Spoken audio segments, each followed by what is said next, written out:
नमस्कार, आप देख रहे हैं नाग पंचमी स्पेशल कालचक्र। मैं हूं आपके साथ अंजलि आनंद और मेरे साथ हैं प्रश्न कुंडली विशेषज्ञ पंडित सुरेश पांडे जी। बहुत बहुत स्वागत है पंडित जी आपका। सपने में नाग आते हैं, परिवार में काल सर्प दोष है, संकट के बादल गहरा रहे हैं, तो आज नाग पंचमी पर जरूर करें 25 उपाय। तो आज नाग पंचमी है और ऐसी मान्यता है कि आज के दिन जो भी श्रद्धा भाव से पूजा करता है, दान देता है, पुण्य कर्म करता है, उसकी हर मनोकामना पूरी होती है। तो ऐसे में आज हम आपको ना कोई कठिन मंत्र बताएंगे, ना ही ऐसी चीजें बताएंगे जो आप कर ना पाए। आज कालचक्र में पंडित जी आपको बेहद आसान उपाय बताने वाले हैं जो आपके जीवन से हर दोष को दूर कर देंगे। फिर चाहे आपकी कुंडली में पितृदोष हो या कोई दूसरा दोष, या फिर आप राहु केतु के प्रकोप से पीड़ित हों।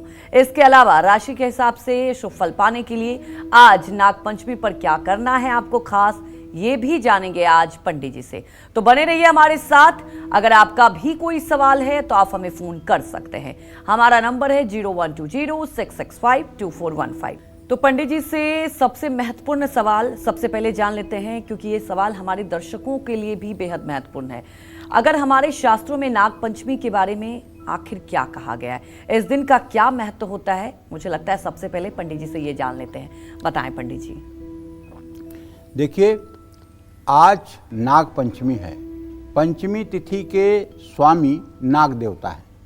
भविष्य पुराण के मध्यम वर्ग में कहा गया है कि श्रावण मास के शुक्ल पक्ष की पंचमी तिथि में द्वार देश के दोनों ओर गाय के गोबर से नागों की रचना करके दूध, दही, सिंदूर, चंदन, गंगा जल और सुगंधित द्रव्यों से नागों की पूजा करनी चाहिए।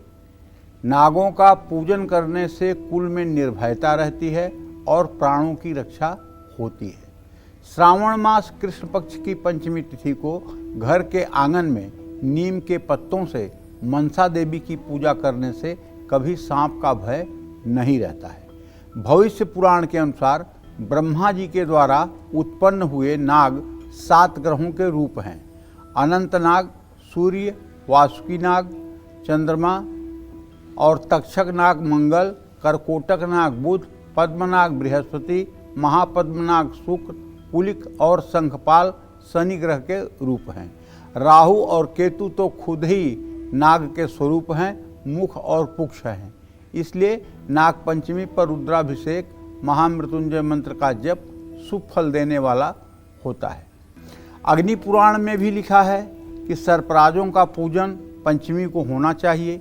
जो नित्य निरंतर प्रत्येक मास की दोनों पक्षों की पंचमी को नागों का पूजन करते हैं, उन्हें नागों का भय नहीं होता है, बल्कि नागलोक का संपूर्ण ऐश्वर्य प्राप्त होता है। ज्योतिष की एक बात बताएं, बृहद पाराशर होरा में 16 प्रकार के संतान श्राप कहे गए हैं। 16 प्रकार के श्रापों से संतान सुख की प्राप्ति नहीं होती या संतान का वियोग होता है। पहला ही है सर्प सापा सुक्षय योग, पितृ सापा सुक्षय योग, मातृ सापा सुक्षय योग, भातृ सापा सुक्षय योग, मातुल सापा सुक्षय योग, गुरु सापा सुक्षय योग। इस तरह से मतलब कि 16 प्रकार के श्राप की चर्चा की गई है और उसके निवारण की बात कही गई है। यही बात मानसागरी में लिखी हुई है। चैकादशे यदि राहु शिख पंचमे स्थितो भवेत सुताननम न दृश्यन्ते यद्यपि इंद्रोऽपि सेव्यते।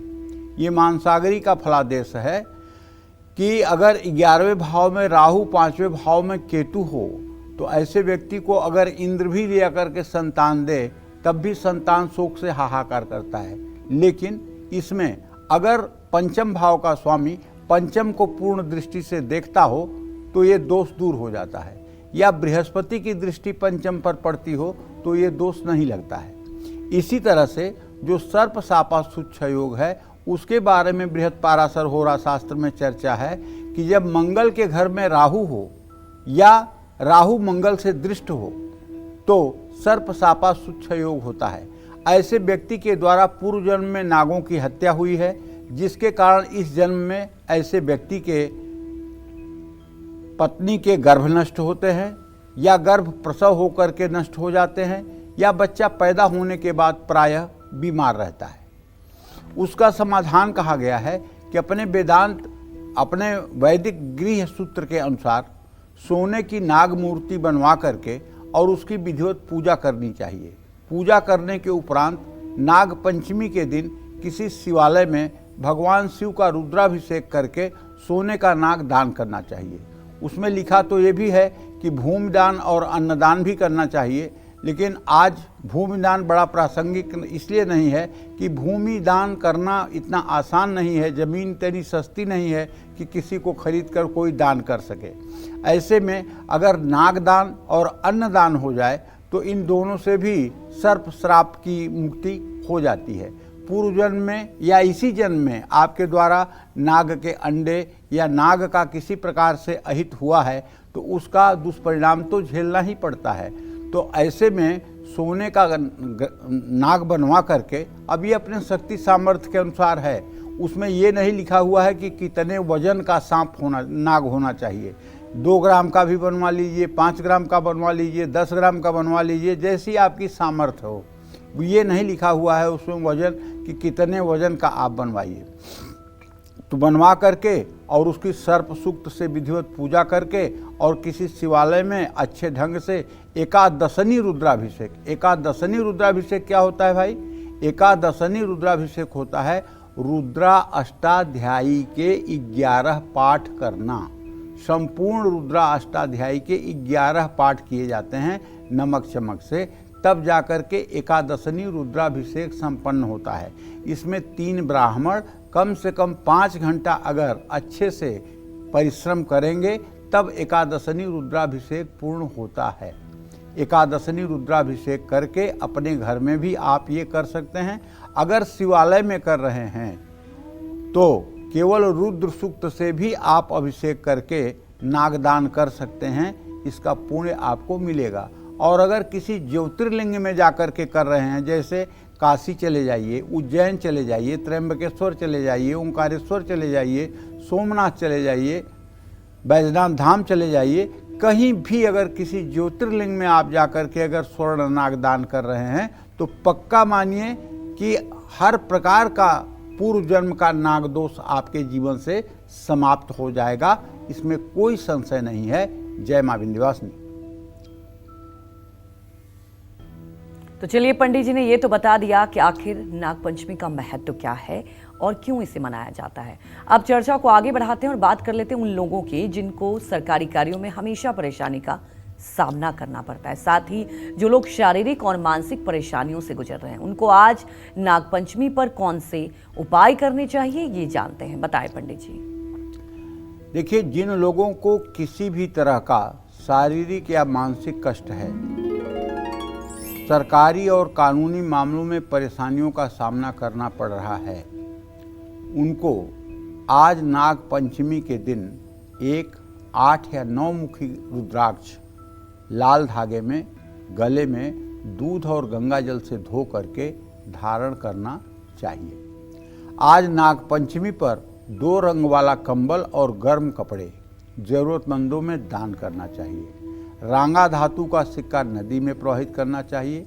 आज श्रीमद् भागवत महापुराण का पाठ अगर 11वें स्कंध का पाठ हो जाए तो बहुत ही उत्तम रहेगा। 10वें स्कंध का पाठ हो जाए तो बहुत अच्छा रहेगा।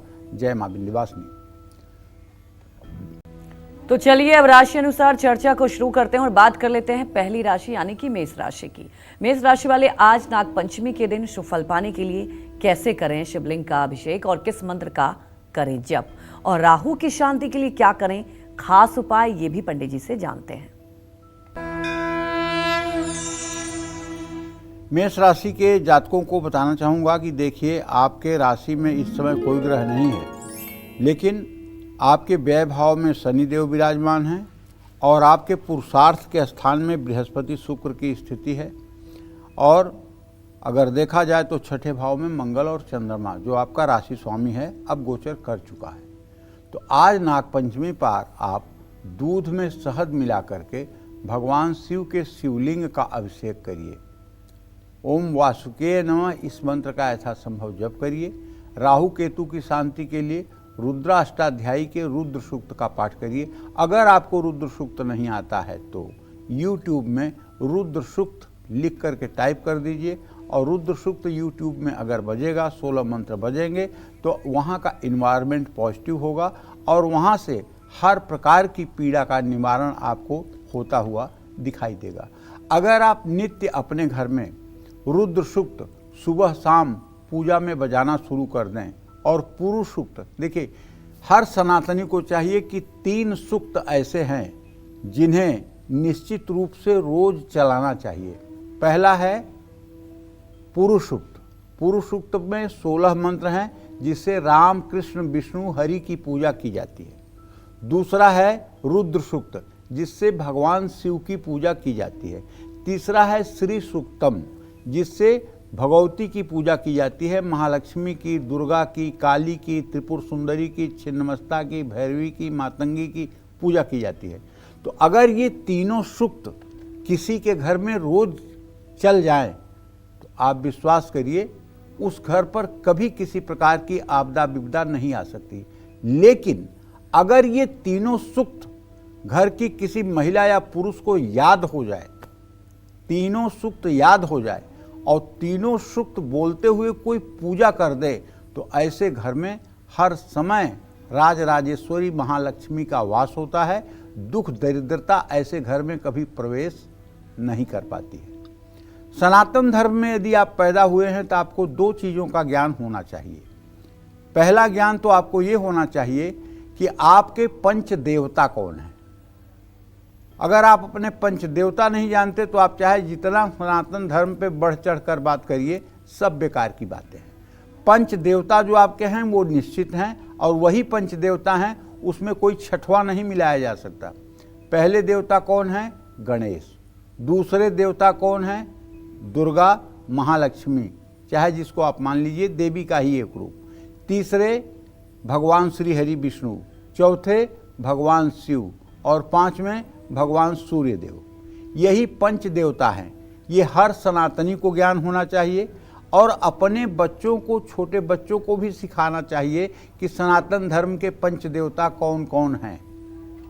ये जानकारी देने में कुछ आपका लगता नहीं है और बच्चों के अंदर अगर धार्मिक संस्कार का बीजारोपण बचपन में कर दिया जाए तो वो बच्चे आगे चल करके निश्चित रूप से धर्ममय जीवन व्यतीत करेंगे। ये बात सबको पता होनी चाहिए। और दूसरी बात पता होनी चाहिए कि पुरुष सूक्त का पाठ करने से भगवान श्री कृष्ण, राम और श्री हरि विष्णु अतीव प्रसन्न होते हैं और रुद्र सूक्त का पाठ करने से भगवान शिव की कृपा प्राप्त होती है। श्री सूक्तम का पाठ करने से लक्ष्मी और ऐश्वर्य की प्राप्ति होती है। इसलिए हर सनातनी के घर में, मोबाइल तो सबके घर में है। आप ये कह सकते हैं कि मुझे संस्कृत पढ़ना नहीं आता है। मैं आपकी बात मानता हूँ। आजकल बहुत लोग ऐसे हैं जो कहते हैं हमें संस्कृत पढ़ना नहीं आता। कोई बात नहीं, आता नहीं है ये तो कोई बुरी बात नहीं है, लेकिन आप सीखना नहीं चाहते हैं ये बुरी बात है। तो आप रोज चलाइए YouTube पर और धीरे धीरे अभ्यास करिए। महीने, 2 महीने, 4 महीने, 6 महीने में कब तक आप नहीं सीख जाएंगे? एक न एक दिन सीख जाएंगे। और जिस दिन आप तीनों सूक्त सीख जाएंगे और मुहजबानी शुद्ध उच्चारण करेंगे, उस दिन आप याद करेंगे कि किसी ब्राह्मण ने सही रास्ते पर आपको लगाया था। जय मां विंध्यवासिनी। तो देखिए, आगे भी चर्चा करेंगे और जानेंगे नाग पंचमी के महत्व को और क्या कुछ आपको खास उपाय करने हैं। लेकिन उसके पहले हमारी एक दर्शक जयपुर से जुड़ चुकी हैं, आप सवाल पूछ सकती हैं।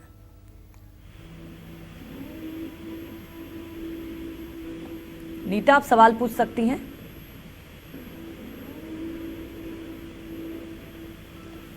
तो वहीं हमारी एक और दर्शक अर्चना अहमदाबाद से जुड़ चुकी हैं। अर्चना, आप सवाल पूछिए।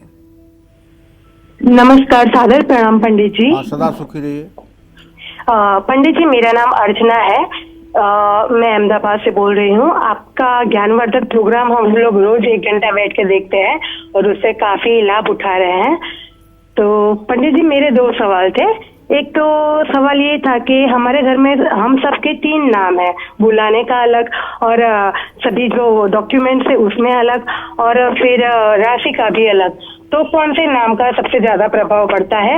और साथ ही में ये भी जानना था कि ये आपने बताया था कि मेष राशि में जो दूसरा चरण चालू होगा शनि की 7.5 का, तो उसमें उनके वजन बराबर मसूर की दाल दान करनी है, तो वो कब करनी है?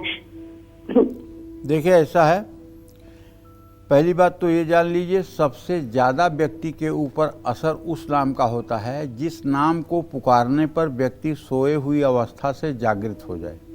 अगर आदमी गहरी नींद में सोया हुआ है, उसको जिस नाम से बुलाया जाए और व्यक्ति उठ करके जग जाए, या सीधे रास्ते जाते हुआ कोई व्यक्ति है और उस नाम से बुलाया जाए तो वो व्यक्ति मुड़कर पीछे देख ले, वही नाम उसका सबसे ज़्यादा प्रभावशाली है। तो हमारे समझ से जो प्रचलित नाम हम लोगों का होता है वही सबसे ज़्यादा प्रभाव हमारे जीवन पर डालता है।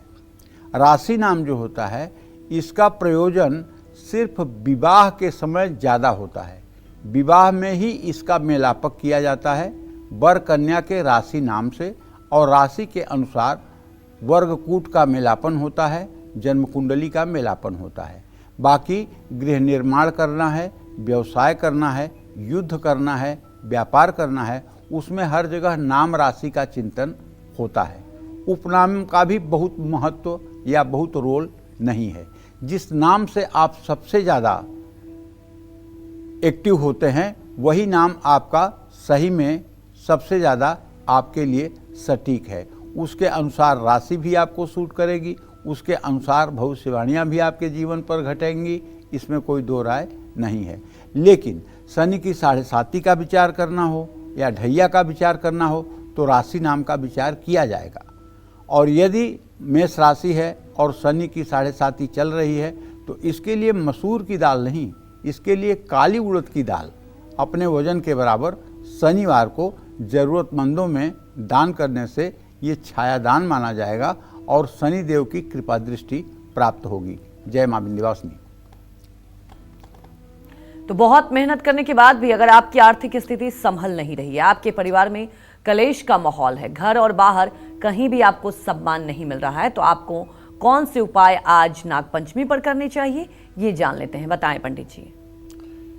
देखो, जिन लोगों को बहुत मेहनत करने के बाद भी आर्थिक कष्ट झेलने पड़ रहे हैं, अब देखिए जन्म कुंडली देखिए किसी की, अगर दशम भाव और तृतीय भाव दोनों के स्वामी निर्बल हों, शत्रुगृही हों या पापक ग्रहों से युत या दृष्ट हों या अस्त हों, तो ऐसे आदमी को पूरे जीवन आर्थिक कष्ट झेलने पड़ते हैं, क्योंकि ये प्रारब्ध ही खराब है।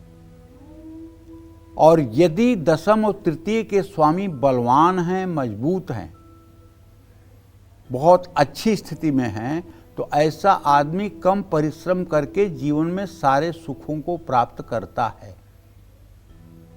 इसी क्रम में ज्योतिष शास्त्र ये भी कहता है कि यदि किसी के दशम और एकादश भाव में दोनों में पापक ग्रह हों तो ऐसा आदमी बेवजह अपमान और बदनामी का शिकार होता है।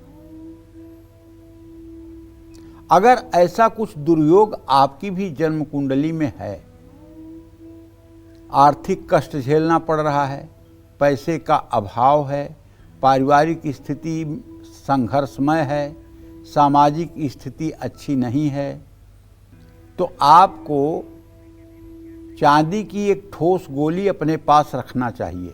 लेकिन ये ऐसा उपाय नहीं है कि इससे सब कुछ ठीक हो जाएगा। ये ऐसी बात है जैसे मतलब किसी प्यासे को ओस चाटने के लिए कह दिया जाए।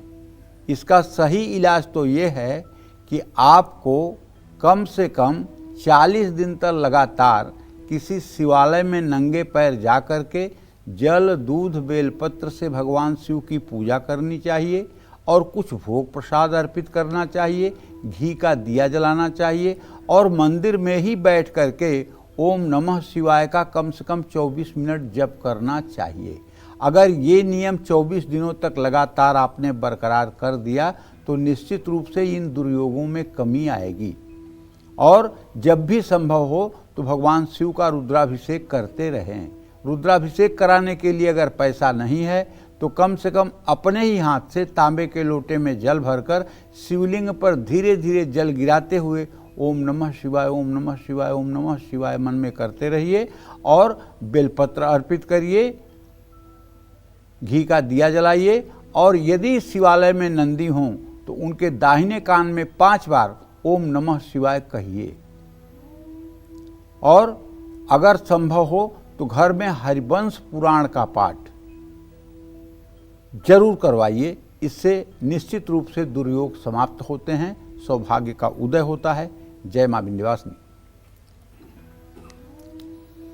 तो आगे पंडित जी से जानेंगे वृषभ राशि वाले आज महापंचमी के दिन क्या करें, खास उपाय। लेकिन उसके पहले हमारे एक दर्शक प्रशांत खुर्जा से जुड़ चुके हैं। प्रशांत, आप सवाल पूछ सकते हैं। नमस्कार पंडित जी। हाँ, सदा सुखी रहिए। पंडित जी, मेरा कॉल लगा, मैं बहुत सौभाग्यशाली हूँ, काफी दिन से इंतजार कर रहा था। पंडित जी, मुझे अपने भविष्य के बारे में जानना था। मेरा डेट ऑफ बर्थ है 23 जनवरी 1995 जी और दोपहर के 3:12। जी।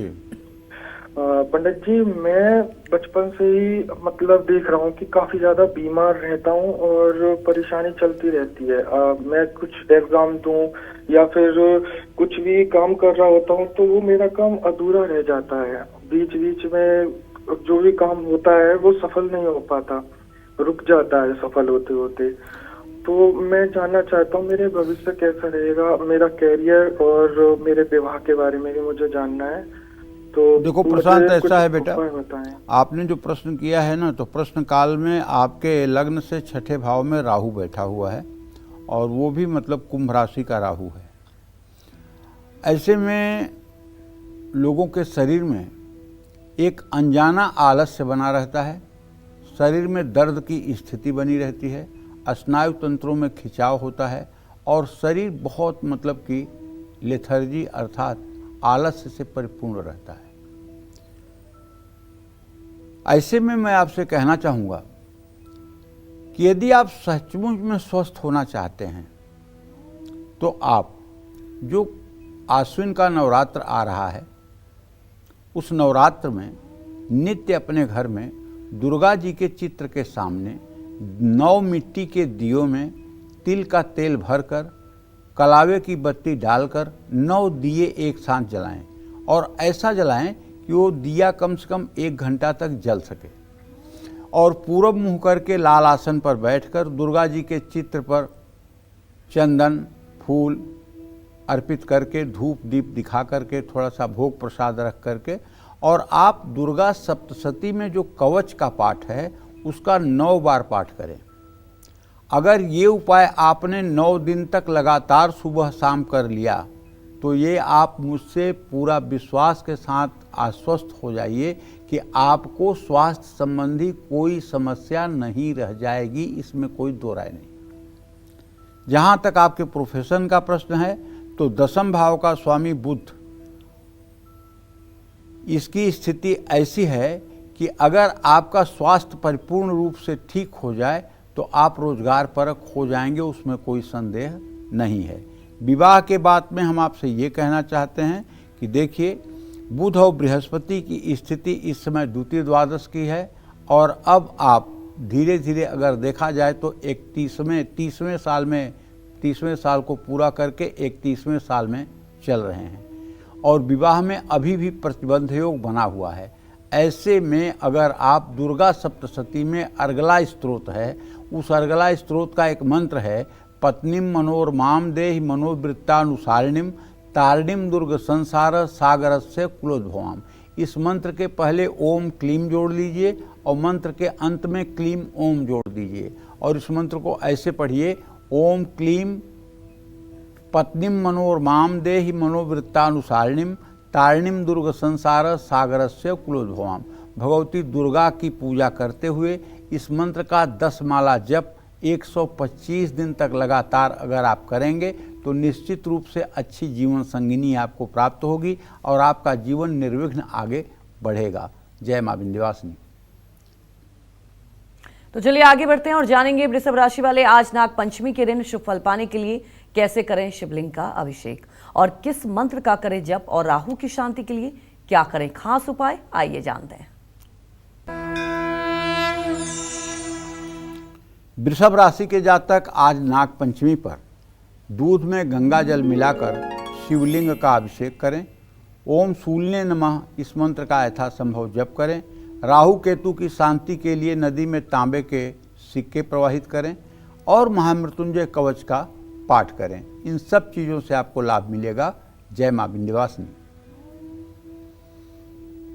तो जिन लोगों के रिश्तेदार और दोस्त ही उनको धोखा दे रहे हैं, भाग्य भी साथ ना देता हो, नौकरी और बिजनेस में मुश्किलों का सामना करना पड़ रहा हो, ऐसे लोगों को आज नागपंचमी पर क्या करना चाहिए, आइए जानते हैं। बताएं पंडित जी। देखिए, जिन लोगों की जन्म कुंडली में लग्नेश और द्वितीयेश का षडाष्टक योग होता है, अर्थात लग्नेश और द्वितीयेश 6वें 8वें होते हैं, ऐसे लोगों को परिवार के लोगों से ही धोखा मिलता है। और जिन लोगों का तृतीयेश और लग्नेश का षडाष्टक योग होता है, ऐसे लोगों के पतन के कारण उनके भाई ही होते हैं। तो कहने का मतलब कि अगर ऐसा कुछ दुर्योग आपकी भी कुंडली में है या नौकरी कारोबार में आपको बहुत परेशानियों का सामना करना पड़ रहा है, भाग्य शांत नहीं दे रहा है, रिश्तेदार और दोस्तों से भी धोखा मिल रहा है, और जानते हैं कोई धोखा नहीं दे रहा है, धोखा अपनी किस्मत दे रही है। न ही को सुख और दुख कर दाता, निज कृत कर्म भोग सब भ्राता। आज मैं सच्ची बता रहा हूँ, कोई व्यक्ति अपने भाग्य को दोषी नहीं कहता है। आज हर आदमी से अगर आप बात करिए तो पंडित जी मेरा तो जीवन बहुत अच्छा था, लगता है किसी ने कुछ कर दिया है तब से मेरा सब कुछ खराब हो गया है। जैसे लगता है किसी की नज़र लग गई है और किसी ने कुछ तंत्र मंत्र कर दिया है, पूरा परिवार परेशान है। ये आज तक किसी के मुंह से नहीं सुना कि पता नहीं पूर्व जन्म में मैंने क्या किया है जिसका मैं दुख भोग रहा हूँ। जबकि साफ साफ हमारे शास्त्र कहते हैं, न ही को सुख और दुख कर दाता, निज कृत कर्म भोग सब भ्राता। आप रास्ते में जा रहे हैं और एक ट्रक आकर अगर आपके ऊपर चढ़ जा रही है तो ट्रक ड्राइवर को क्या मिला?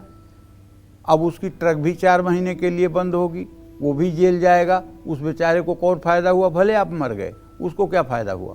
तो आपके दुर्भाग्य ने उसको भी घसीट लिया। आप जा रहे हैं, ऊपर से पुल गिर गया, नीचे गिर गया, इसमें किसका दोष है? हवाई जहाज गिर गया, नीचे इतने डॉक्टर मर गए, इसमें किसका दोष है? तो सब प्रारब्ध से निश्चित मामला है और दोष लोग दूसरों को देते हैं। इसलिए मैं सबसे कहता हूं, अपने प्रारब्ध को ठीक करो भाई। मैं मेरी तय तेरी, भला बुरा संसार, नारायण निज भवन को अपने हाथ बुहार। अपने को ठीक करो, दुनिया को ठीक करने की जरूरत नहीं है। अपने को ठीक करो, दुनिया अपने आप ठीक हो जाएगी। अगर आपको भी धोखा मिल रहा है ना, तो आप अपने को और मजबूत करिए, अपने को और समय दीजिए, दुनिया के बारे में बहुत ज्यादा मत सोचिए। तो आज नागपंचमी पर पंछियों के लिए थोड़ा बाजरे का व्यवस्था करनी चाहिए। 3, 8 या 9 मुखी रुद्राक्ष गले में धारण करना चाहिए। शिवलिंग का दूध से अभिषेक करना चाहिए। ये सब उपाय आपके लिए फायदेमंद साबित होंगे। जय मां विंध्यवासिनी। मिथुन राशि वाले आज नागपंचमी के दिन शुभ फल पाने के लिए कैसे करें शिवलिंग का अभिषेक और किस मंत्र का करें जप, और राहु की शांति के लिए क्या करें खास उपाय, आइए जानते हैं। मिथुन राशि के जातकों को बताना चाहूंगा कि आज नागपंचमी पर दूध में बेलपत्र मिलाकर भोलेनाथ का अभिषेक करिए। ओम सर्पाय नमः इस मंत्र का भी जप कर सकते हैं। अपने मुख्य द्वार पर अष्टधातु या चांदी का दोनों तरफ स्वास्तिक लगाएं। राहु केतु की शांति के लिए कुष्ठ रोगियों को दवाइयां दान करें। अरे भाई, राहु का सबसे सरल उपाय बताता हूं आपको। बहुत लोगों ने आपसे त्र्यंबकेश्वर में नाग नागिन दान करवा दिया होगा। बहुत लोगों ने आपसे कह करके काल सर्प दोष की भी पूजा करवा दी होगी, लेकिन दावे के साथ कहता हूँ रिजल्ट 0, कुछ नहीं हुआ होगा जीवन में परिवर्तन। अरे राहु का प्रकोप है तो दुर्गा जी है ना, राहु के अधिष्ठात्री देवी दुर्गा हैं। दुर्गा सप्तशती में दुर्गा अष्टोत्तर शतनाम है।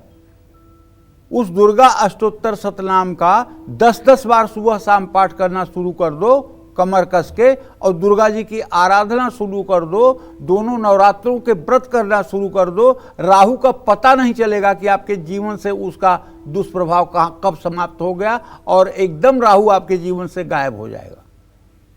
क्यों परेशान होते हो ऐसे कार्यों में जो शास्त्र सम्मत नहीं है, जो शास्त्र में नहीं लिखे हुए हैं? तस्मात् शास्त्रम प्रमाणम च कार्य कार्य व्यवस्थित हो। कहाँ शास्त्र में लिखा हुआ है कि काल सर्प योग होता है ज्योतिष में? कहाँ लिखा हुआ है? कौन से शास्त्र में लिखा हुआ है? 50 साल से मैं भी पंडिताई कर रहा हूँ, मुझे वो ग्रंथ नहीं मिला जिसमें काल सर्प योग लिखा हुआ हो। चले जाइए त्र्यंबकेश्वर, कर दीजिए नाग नागिन की पूजा। अरे त्र्यंबकेश्वर जाना अच्छी बात है, कोई बुरी बात नहीं, ज्योतिर्लिंग है, लेकिन काल सर्प योग जो योग होता नहीं उसके बारे में चर्चा, ये सब भ्रमात्मक बातें हैं। अगर आपको लगता, वैसे एक बात जान लीजिए, राहु ऐश्वर्यदायक है। राहु जिसकी कुंडली में बढ़िया नहीं हो वो कभी अरबपति खरबपति नहीं बन सकता। राहु ऐश्वर्य का देने वाला भी ग्रह है, इसको केवल नकारात्मक रूप में ही मत लीजिए, ये सकारात्मक रूप भी इसका है।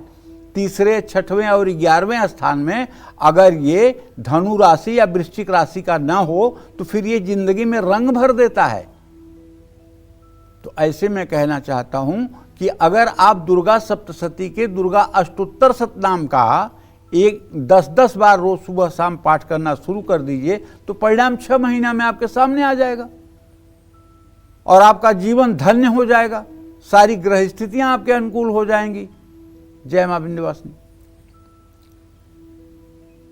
कर्क राशि वाले आज नाग पंचमी के दिन शुभ फल पाने के लिए कैसे करें शिवलिंग का अभिषेक और किस मंत्र का करें जप, और राहु की शांति के लिए क्या करें खास उपाय, आइए जानते हैं। कर्क राशि के जातक आज नाग पंचमी पर दूध में मिश्री मेवा मिलाकर शिवलिंग का चांदी के लोटे से अभिषेक करें। ओम अनंताय नमः इस मंत्र का यथासंभव जप करें। राहु केतु की शांति के लिए नदी में नारियल प्रवाहित करें। जय मां विंध्यवासिनी। आज नाग पंचमी है और ऐसे में भगवान शिव की पूजा से नाग पंचमी पर दान पुण्य करके 20 सबसे आसान और असरदार उपाय करके कौन सी 30 परेशानियों से हम पार पा सकते हैं, यही बता रहे हैं आज हमें पंडित सुरेश पांडे जी। ऐसे में जिन लोगों को संतान सुख नहीं मिल रहा है, जिन लोगों के जीवन में शिक्षा और पैसों की हमेशा कमी रहती है, उनको आज नाग पंचमी पर क्या उपाय करने चाहिए और किस चीज का दान करना चाहिए, ये जान लेते हैं। बताएं पंडित जी। देखिए, जिन लोगों को संतान सुख नहीं मिल रहा है, संतान सुख के न मिलने के बहुत कारण होते हैं। अगर हम ज्योतिष शास्त्र की दृष्टि से बात करें तो संतान भाव में पापक ग्रहों का होना, संतान भाव पर पापक ग्रहों की दृष्टि, संतान भावेश का अस्त होना, शुक्र का अस्त होना, सूर्य मंगल का अष्टम भाव में जाना, ये सब इतने दुर्योग हैं जिसको आप एक बात पे नहीं कह सकते हो कि संतान सुख किसी को क्यों नहीं हो रहा है। केवल एक कारण उसके लिए नहीं हो सकता है, अनेकानेक कारण होते हैं। और कभी कभी तो काकबंध्या योग होता है। काकबंध्या योग उसको कहते हैं कि एक संतान हो करके फिर दूसरी संतान होती ही नहीं, 10 साल बीत जाते हैं लेकिन दूसरी संतान नहीं होती। एक संतान पैदा होने के बाद वो स्त्री बांझ हो जाती है। तो उसके लिए हमारे शास्त्रों में कहा गया है कि यदि रुद्राभिषेक करा लिया जाए, भगवान शिव की शरणागति ले ली जाए, भगवान शिव का अभिषेक कराया जाए दूध से, तो निश्चित रूप से उस काकबंध्या दोष का निवारण हो जाता है और फिर दिव्य संतान की प्राप्ति होती है। अगर आपको भी संतान सुख नहीं मिल रहा है, यहाँ संतान सुख का अभिप्राय केवल संतान पैदा होने से नहीं है, संतान होते हुए भी आपको सुख नहीं मिल रहा है। संतान विदेश में है, आप यहाँ बीमारी में तड़प रहे हैं, बच्चा आपकी खबर नहीं ले रहा है।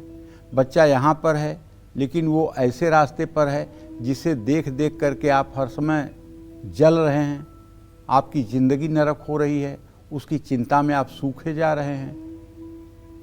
संतान होते हुए भी ये सुख नहीं है। या आप विद्यार्थी हैं, उच्च शिक्षा में आप बहुत मेहनत कर रहे हैं लेकिन रुकावट आ रही है, परेशानियां आ रही हैं। जब आपको एग्ज़ाम देना होता है तो आप ब्लैंक हो जाते हैं, आपके दिमाग से सारी मेमोरी गायब हो जाती है। परीक्षा देना होता है तो आप बीमार हो जाते हैं।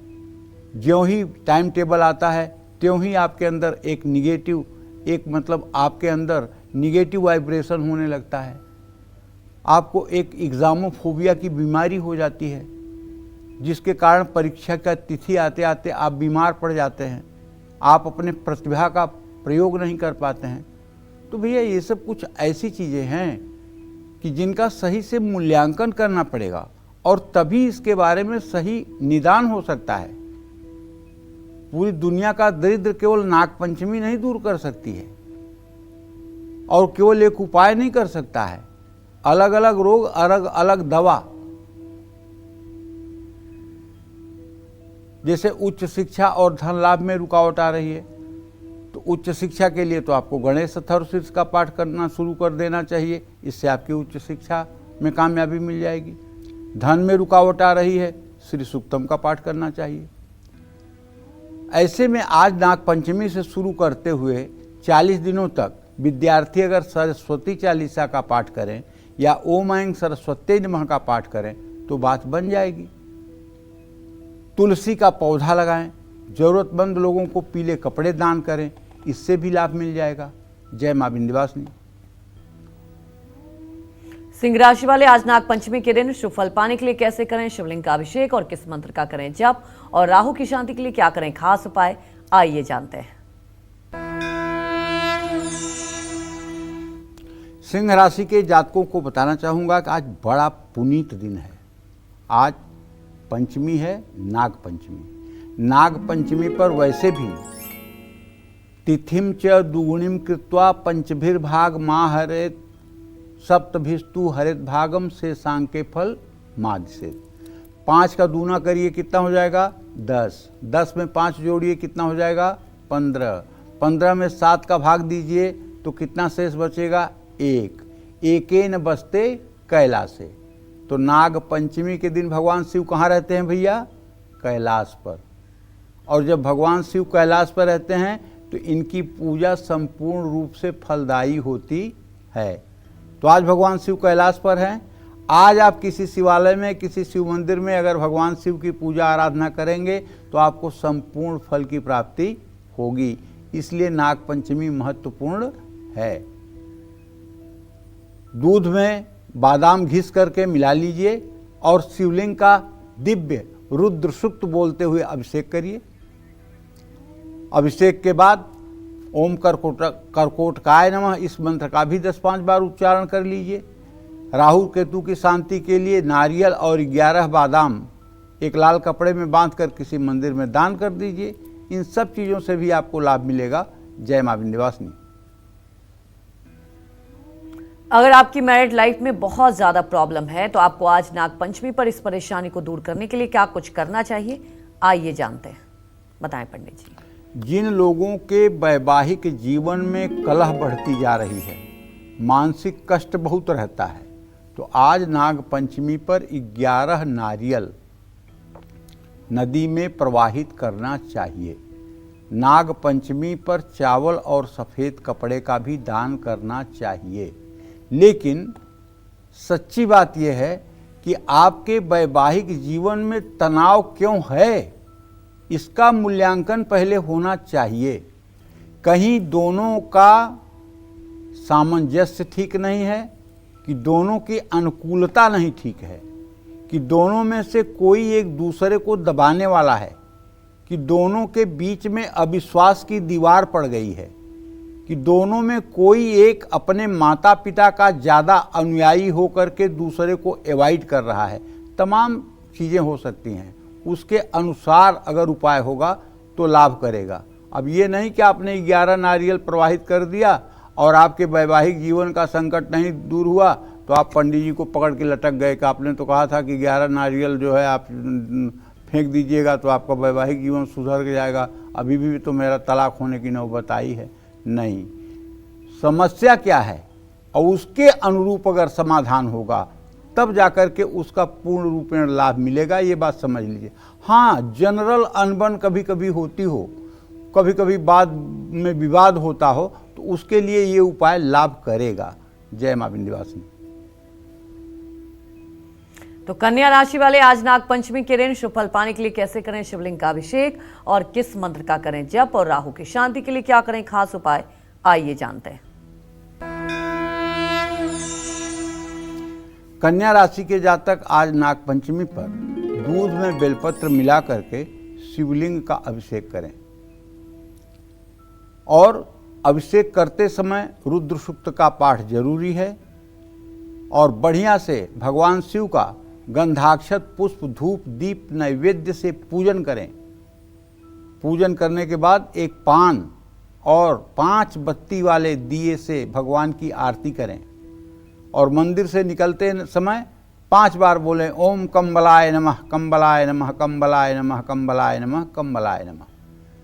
और राहु केतु की शांति के लिए 10 ग्राम साबुत धनिया ये आप किसी गाय को खिला दीजिए या किसी ज़रूरतमंद को दे दीजिए, लेकिन 10 ग्राम धनिया का वो करेगा क्या, इसलिए ज़्यादा अच्छा होता है कि अगर किसी जीव जंतु के पेट में चला जाए तो ये फायदेमंद होता है, नहीं तो जल में प्रवाहित कर दीजिए।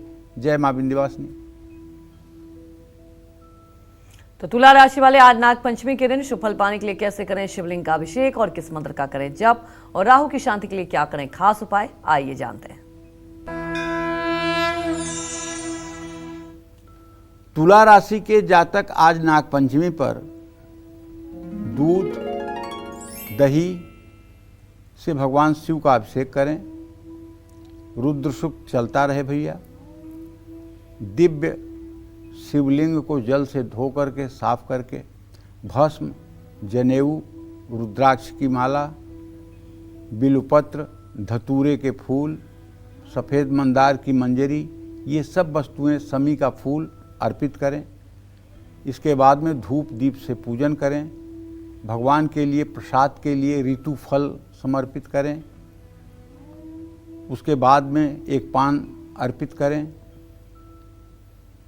और फिर 5 बत्ती वाले दिए से भगवान की आरती करें और दोनों हाथों में फूल और बेलपत्र ले करके पूरा शिव तांडव स्तोत्र बोलते हुए शिवलिंग पर मंत्र पुष्पांजलि अर्पित करें।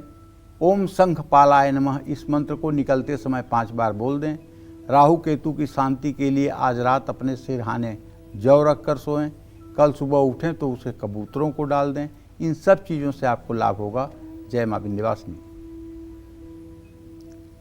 अगर आपके परिवार में बहुत कलेश रहता है और आपका कामकाज भी अच्छी हालत में नहीं है तो आपको आज नाग पंचमी के दिन कौन से उपाय करने चाहिए, जान लेते हैं। बताएं पंडित जी। देखिए, अगर जन्म कुंडली के द्वितीय भाव में पापग्रह हैं, मंगल, राहु, शनि, मंगल, तो ऐसे लोगों के कुटुंब में कलेश होता ही होता है।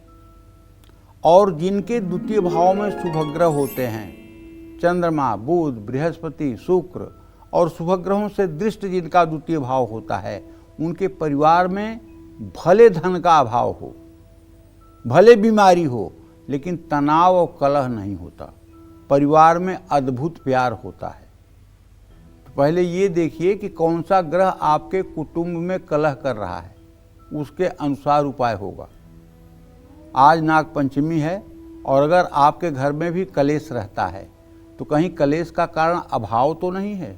कभी कभी अभाव से कुभाव पैदा हो जाता है, या नौकरी और कारोबार में परेशानियों का सामना करना पड़ रहा है, तो नाग पंचमी पर पीतल के बर्तन में गंगा जल भरकर पूजा स्थान में रखना चाहिए। हरे रंग के धागे में 4 मुखी, 8 मुखी और 9 मुखी रुद्राक्ष गले में धारण करना चाहिए। इससे कुछ राहत मिलती है। जय मां विंध्यवासिनी। तो वृश्चिक राशि वाले आज नाग पंचमी के दिन शुभ फल पाने के लिए कैसे करें शिवलिंग का अभिषेक और किस मंत्र का करें जप, आइए जानते हैं। वृश्चिक राशि के जातकों को बताना चाहूँगा कि आज नाग पंचमी पर दूध में छुआरे मिलाकर शिव जी का अभिषेक करिए। रुद्र सूक्त सभी राशि वालों को चलाना है। मेरा रिक्वेस्ट है, अगर पंडित जी नहीं मिल रहे हैं तो अपने मोबाइल में ही चालू कर लीजिए रुद्र सूक्त, और 16 मंत्र जब तक चले तब तक वहीं शिवलिंग पर डटे रहिए और खूब मन से भगवान शिव की पूजा आराधना करिए। गंधाक्षत पुष्प धूप दीप नैवेद्य से पूजन करिए। और अगर संभव हो तो ऐसी दीपदानी लेकर जाइए मंदिर में जिसमें 5 रुई की बत्तियां डाल करके 5 दिए की बत्ती से भगवान शिव का अभिषेक करिए। जीवन आपका धन जीवन बम बम। हाँ, दुनिया की कोई ताकत आपको परेशान नहीं कर सकती है। शिव की शरणागति के बाद भी परेशानी हो तब तो मुश्किल ही है। और भगवान शिव का अभिषेक करने का प्रायः अपने मन में इरादा रखिए और मंदिर से निकलते समय नंदी बाबा को प्रणाम करने के बाद 5 बार कहिए ओम तक्षकाय नमः तक्षकाय नमः तक्षकाय नमः। इससे नाग दोष और नाग हत्या का दोष दूर होता है। राहु केतु की शांति के लिए भगवान गणेश को दुर्वा की माला चढ़ानी चाहिए। जय मां विंध्यवासिनी। चलिए बात कर लेते हैं धनु राशि वालों की। धनु राशि वालों को आज नागपंचमी के दिन क्या कुछ खास उपाय करने चाहिए, आइए जानते हैं। धनु राशि के जातक अगर प्रत्यक्ष में कहीं नाग देवता दिखाई दे जाएं तो उनको हाथ जोड़कर प्रणाम करना चाहिए, उनके लिए सपेरे को कुछ पैसा देना चाहिए और शिव मंदिर में उत्साहपूर्वक जाना चाहिए। जल, दूध, गन्ने के रस, शहद, घी, दही से शिवलिंग का अभिषेक करके शुद्ध जल से धो करके बढ़िया पूजन करना चाहिए। धूप दिखाना चाहिए, दिया दिखाना चाहिए, भोग प्रसाद अर्पित करना चाहिए, पान चढ़ाना चाहिए, अभिषेक इस तरह से करना चाहिए। और मंदिर से निकलते समय कुछ ओम पृथ्वीधराय नमः इस मंत्र का जप कर लेना चाहिए। और राहु केतु की शांति के लिए पीपल के पेड़ के नीचे चींटियों के लिए शक्कर या आटा डालना चाहिए, इससे लाभ मिलेगा। जय मां विंध्यवासिनी। तो चलिए अब बात कर लेते हैं मकर राशि वालों की। मकर राशि वाले आज नागपंचमी के दिन शुभ फल पाने के लिए कैसे करें शिवलिंग का अभिषेक और किस मंत्र का करें जप, और राहु की शांति के लिए क्या करें खास उपाय, आइए जानते हैं। मकर राशि के जातकों को बताना चाहूँगा कि आज नाग पंचमी पर आपको चाहिए कि यदि प्रत्यक्ष नाग आपको कहीं दर्शन हो रहे हैं तो उन्हें मतलब कि जो सपेरे होते हैं उन्हें कुछ धन, पैसा, भोजन की सामग्री दीजिए। और उसके बाद में अगर ऐसा नहीं है तो शिवालय में जाइए और शिवालय में खूब बढ़िया से भगवान शिव का अभिषेक करिए, रुद्र सूक्त चालू करके रखिए और एकदम तन्मय होकर के भगवान शिव का अभिषेक करिए पूरी विधि के साथ। विधि ना आती हो तो वहाँ मंदिर के पुजारी से समझ लें और खूब बढ़िया आरती करके उसके बाद मंदिर से निकलते समय वो 5 बार नागाय नमः कहते हुए आप अपने घर को प्रस्थान करें। राहु केतु की शांति के लिए तिल और जौ का दान किसी धर्म स्थान में करें। जय मां विंध्यवासिनी। कुंभ राशि वाले आज नागपंचमी के दिन शुभ फल पाने के लिए कैसे करें शिवलिंग का अभिषेक और किस मंत्र का करें जप, और राहु की शांति के लिए क्या करें खास उपाय, आइए जानते हैं। कुंभ राशि के जातक आज नागपंचमी पर दूध से शिवलिंग का अभिषेक करें। ओम कुलिशाय नमः इस मंत्र का मंदिर से निकलते समय कुछ बार उच्चारण कर लें, इससे राहु केतु की शांति होगी।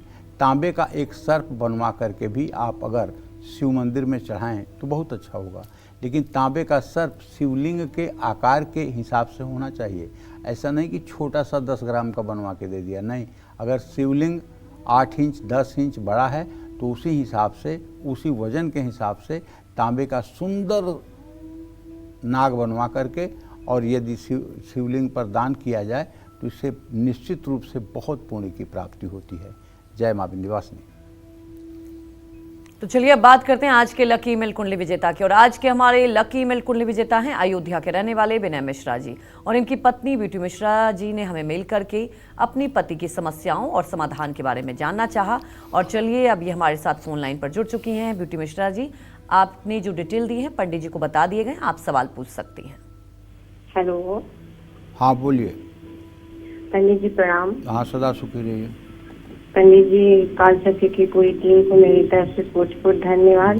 10 साल बाद आज मेरा फोन पे बात हो रही है। जी हेलो। हाँ बोलिए। 3 सितंबर, पंडित जी डिटेल है आपके हाँ पास? डिटेल है मेरे पास। 3 सितंबर 1997 रात 9 बजे बाराबंकी का जन्म है और विनय मिश्रा नाम है। पंडित जी, प्रचलित नाम राहुल मिश्रा है जी। इनका भाग्य कैसा रहेगा? और पंडित जी नौकरी प्राइवेट करते हैं, इसमें कुछ अच्छा नहीं है, और अगर बिजनेस करें तो कौन सा करें, और स्वास्थ्य भी नहीं सही रहता है। और पंडित जी आपने बताया था कि प्रचलित नाम राहुल मिश्रा से एक तांबे का, एक चांदी का और एक रिंग की जो रिंग बनवाई जाती है ऐड के, वो पहनने के लिए सही हुआ। और पंडित जी मेरा दूसरा सवाल मेरे बेटे के बारे में है। 16/10/2020 शाम 4:08 पे आपने बताया था कि रुद्राभिषेक कराना चाहिए क्योंकि अमावस को हुआ है, तो ठीक कब तक कराएं? और पंडित जी इसका स्कूल का नाम क्या रखें? आरुष मिश्रा नाम है। ठीक है। तो देखिए पंडित ऐसा जी एक सवाल। देखिए ऐसा है कि आपके पति की राहु की दशा 1 नवंबर 2016 से चल रही है। आपके पति का राहु पंचम भाव में सिंह राशि में और नीच के नवमांश में है। 1 नवंबर 2016 के बाद से ही इनका बहुत अच्छा समय नहीं चल रहा है। जहां इन्हें 100 रुपया मिलना चाहिए वहां 5 रुपया मिल रहा है। इनकी स्वास्थ्य में बराबर गिरावट बनी रहती है, शरीर में थकान और लेथर्जी रहती है, आए दिन बीमारी घर किए रहती है, एलर्जी की प्रॉब्लम बनी रहती है, शुक्र ग्रह अस्त है, हंसते नहीं हैं, हर समय उदास हुए रहते हैं। तो ऐसी सारी स्थितियां हैं। तो राहु की शांति के लिए ओम रांग राहवे नमः इस मंत्र का 10 माला जप कम से कम 81 दिनों तक उन्हें अवश्य करना चाहिए। और दुर्गा सप्तशती के अष्टोत्तर दुर्गा सतनाम का पाठ भी सुबह शाम करना चाहिए। इससे चीज़ें ठीक होंगी, इससे ठीक होगा। और इनके जीविका भाव का स्वामी शनि व्यय भाव में बैठा हुआ है और इनके पराक्रम भाव का स्वामी बुध अस्त है। इसलिए बेटा ये अपनी जिम्मेदारियों को निभाने लायक पैसा नहीं कमा पा रहे हैं। इसके लिए आपको मदद करनी पड़ेगी। आप रोज श्री सूक्तम के 16 मंत्रों का सुबह शाम पाठ करिए और कनकधारा स्तोत्र का पाठ करिए। अगर ये अनुष्ठान आपने 3 साल तक कर लिया तब आप मान के चलिए कि आपके पति का भाग्योदय हो जाएगा और जीवन अच्छा हो जाएगा। अभी जहाँ तक मैं समझता हूँ 2034 तक संघर्ष की स्थिति है। जहाँ तक आपने अपने बेटे के बारे में प्रश्न पूछा है तो पुत्र भाव का स्वामी सूर्य स्वगृही है। बेटा अच्छा निकलेगा, इसमें कोई दो राय नहीं है। नाम जहाँ तक रखना है तो कोई भी नाम जो आपको प्रिय हो वो नाम आप रख सकती हैं। जय मां विंध्यवासिनी। जिनके बहुत सारे विरोधी हैं और विरोधियों के कारण अक्सर कानूनी मामलों में फंस जाते हैं, उनको आज नागपंचमी के मौके पर कौन से उपाय करने से लाभ मिलेगा, आइए जान लेते हैं। बताएं पंडित जी। जिन लोगों की कुंडली में चंद्रमा,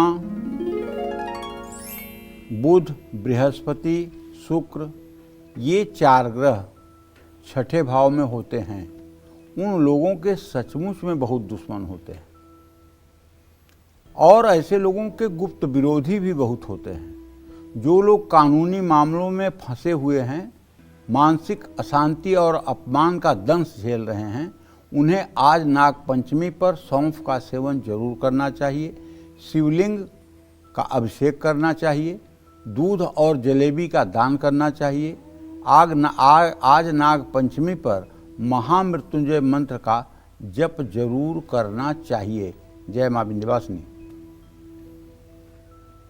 तो मीन राशि वाले आज नागपंचमी के दिन शुभ फल पाने के लिए कैसे करें शिवलिंग का अभिषेक और किस मंत्र का करें जप, आइए जानते हैं।